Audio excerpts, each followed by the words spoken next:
Seguimos en Vox Populi, esta vez con el doctor Alberto Borea Odría, exdiputado, ex senador de la República, constitucionalista.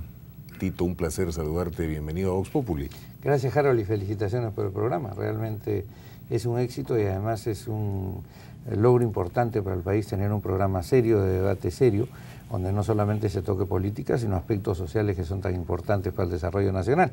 Sí, esa es un poco la idea, porque alguna gente pregunta cuál es la naturaleza del programa. Yo no diría que es un programa necesariamente político, porque aquí hemos tenido pues a Fabiola de la Cuba.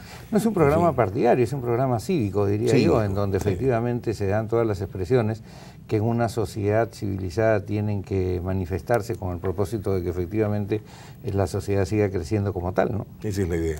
Bueno, lo que pasa es que tú y yo nos conocemos, creo que desde nuestra primera infancia. 45 años. Más o menos, oye, la verdad que me asusta decir eso. Somos, y me complace mucho decirlo, amigos de toda la vida y amigos muy cercanos. Y eso hace que me sea difícil determinar por dónde comenzamos. Por donde tú quieras, efectivamente. ¿Cómo te sientes tú actualmente en tu actividad pública? Bueno, en realidad estoy teniendo poca actividad pública. Después de las elecciones del año 2006, decidí hacer un alto después de 40 años de vida política, dedicarme un poco a la profesión. En este momento estoy escribiendo 3 libros en paralelo.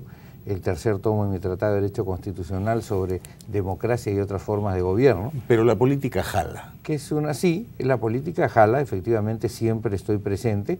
Pertenezco, como tú sabes, al partido Perú Posible. Yo soy miembro de ese partido, me inscribí hace poco, luego de una profunda cavilación en la cual llegué a la conclusión que más que hacer partidos eventualmente pequeños, en donde, digamos, tienes que pretender abrir demasiado el abanico, más vale la pena, digamos, incorporarte a un partido que ya está de alguna manera consolidado y donde efectivamente puedes en conjunto y en equipo ya grande, con gente que además tiene experiencia y que lo ha hecho bien desde el gobierno, aportar para el país de una manera decisiva, diría yo, y con mucho mejor resultado, ¿no? ¿Y te sientes bien en Perú Posible? ¿Crees que has tenido una acogida interesante? ¿Crees que tienes un espacio para manifestar tu...? Mira, para manifestar y para participar, digamos, políticamente no tengo en este momento una vocación de aparecer permanentemente ni en las pantallas de televisión. Estoy en el proceso formativo de Cuadros, en el proceso formativo de Líderes, como te digo, escribiendo mis cosas. Estoy ahorita terminando de escribir también un ensayo sobre el rol de los medios de comunicación social en el desarrollo de la democracia, cosa que está muy descuidada. Interesante. Y que es un tema central, diría yo, para la democracia, no solamente en el Perú, sino en general en el mundo y especialmente en América Latina. Estoy también terminando de escribir un libro, que voy ya como por la página 400, sobre lo que es el sistema interamericano y la promoción de la democracia, a partir de mi experiencia como embajador en la Organización de Estados Americanos y como presidente del Consejo Permanente. El tema que tú mencionas, el rol de los medios de comunicación en la democracia, ¿no es cierto? En la década pasada, digamos que de alguna manera los medios de comunicación formaron parte de hechos políticos. De la comparsa fujimorista, vamos a decir. Fueron, digamos, arrojados por la dictadura, unos precisamente por convicción, otros por alquiler y otros por miedo.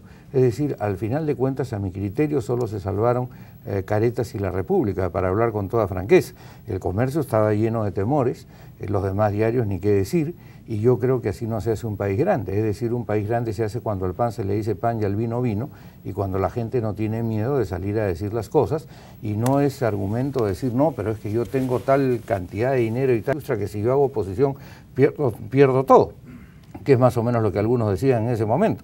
Los grandes industriales te decían, no, es que si yo hago oposición como ustedes hacen en el Foro Democrático, a mí me cae la SUNAT, a mí me cae esto, a mí me cae el otro, yo siempre he pensado que lo que ocurrió en la década pasada en el Perú tiene como virtud el habernos permitido a los peruanos conocernos a nosotros mismos en una circunstancia de tantísima presión, ¿no? Claro, entonces ahí es que tú sabes ahí sabes si rascando el barniz hay madera o simplemente hay triple, ¿no? ¿Verdad? Bueno, ¿y las pantallas televisivas?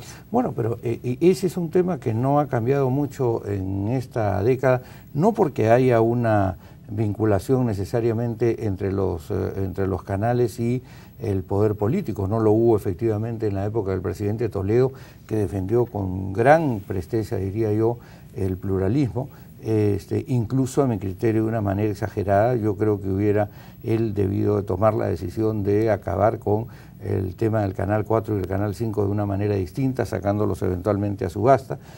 Yo no creo que había que hacer las concesiones que se hizo, creo que se actuó de manera demasiado tímida o demasiado miedosa, y creo que así no se construye el país. Porque fíjate tú, el sistema político y el sistema constitucional, el constitucionalismo lo que trata en el mundo es de frenar al poder. Originalmente el constitucionalismo nace para frenar el poder político, que era el poder absorbente, el poder que prácticamente podía determinar sobre la vida y hacienda de los ciudadanos. Pero posteriormente, con el desarrollo de la sociedad, el crecimiento de los medios de comunicación, el crecimiento de los medios de producción, etcétera, etcétera, que no existían en la época de Montesquieu, que no existían en la época de Rousseau, que no existían en la época de John Locke, entonces aparece una serie de lo que Marcel Prelot, el gran teórico francés, llama después los factores reales del poder. Entonces, entre los factores reales del poder están los grandes industriales, están las militares y, por supuesto, finalmente está la prensa. Entonces, ¿qué ha sucedido en los últimos años?